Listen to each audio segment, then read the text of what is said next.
الراجل بتاع البالونات ضحك علينا. البالونات نصها طلع بايظ. آخر مرة نشتري من عنده. ما البالونات سليمة أهي يا أستاذ، المشكلة في حد تاني.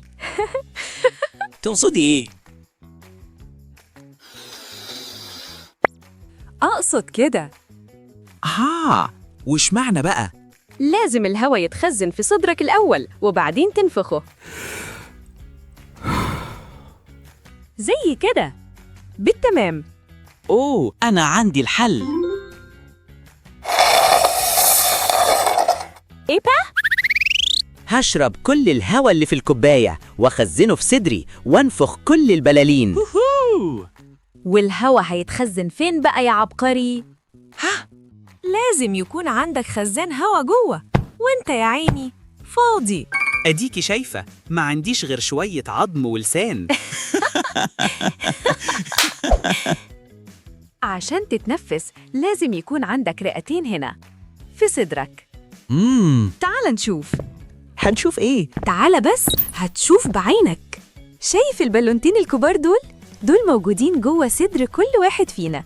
هم دول اللي بيتملوا هوا لما بناخد شهيق، وبيفضوا لما بنعمل زفير. عاملين زي الإسفنج بالظبط. طب وإزاي الهوا بيدخل لوحده؟ في شفاط جوه؟ لا بجد، محتاج أفهم. سؤال عبقري. السر في العضلة القوية اللي تحت دي، اسمها الحجاب الحاجز. تخيلها زي المكبس أو الأسانسير. لما تنزل لتحت بتشد الهواء وتدخله جوه الرئة، ولما تطلع لفوق بتطرد الهواء بره. ودلوقتي يا أصحابي خلونا نستكشف مع بعض. حطوا إيديكوا على بطنكوا وخدوا من مناخيركوا نفس عميق. حسيتوا بطنكوا وهي بتطلع وتنزل؟ كده الحجاب الحاجز بيشتغل. طب وليه بنتعب نفسنا ونتنفس من مناخيرنا؟ ما نتنفس من بقنا؟ غلطة كبيرة يا سكيلتون. غلطة كبيرة؟ الأنف ده فيه فلتر وتكييف طبيعي. الشعر اللي جوه مناخيرنا بيصطاد التراب والميكروبات قبل ما تدخل الرئة، وكمان بيدفي الهواء الساقع قبل ما يوصل لصدرك. عشان كده التنفس من الأنف أصح بكتير. ممتاز. Wonderlab. طيب الهواء اللي دخل الرئة بيعمل إيه جوه؟ بننفخ بيه بالونات بس؟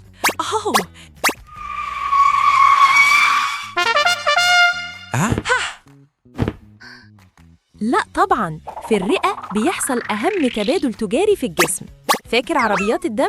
بتيجي الرئة عشان تاخد منها الأكسجين، الوقود النظيف، وتدي الرئة ثاني أكسيد الكربون، دخان المصانع، عشان نطرده بره عن طريق الأنف.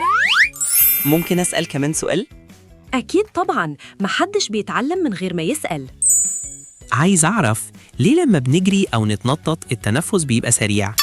بسيطة يا بطل، لما بتجري عضلاتك محتاجة طاقة وأكسجين أكتر بكتير، فالمخ بيبعت رسالة للرئة يقول لها بسرعة دخلي هواء أكتر، فبنبدأ ننهج. ده دليل إن جسمك شغال صح.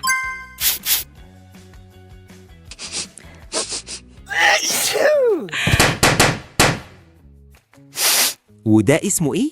يرحمكم الله، ده العطس، صاروخ الجسم بيطلقه عشان يطرد أي جراثيم أو حاجة غريبة دخلت مناخيرنا بالغلط. شفت جسمنا ذكي إزاي؟ دكتورة ليلي، لو حد سألني إزاي أحافظ على الرئة بتاعتي، أنصحه بإيه؟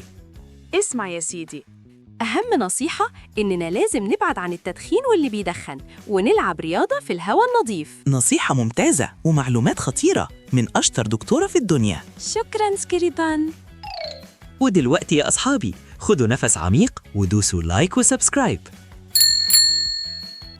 وما تنسوش تشوفوا الحلقات اللي فاتت وتستنوا الحلقات اللي جاية.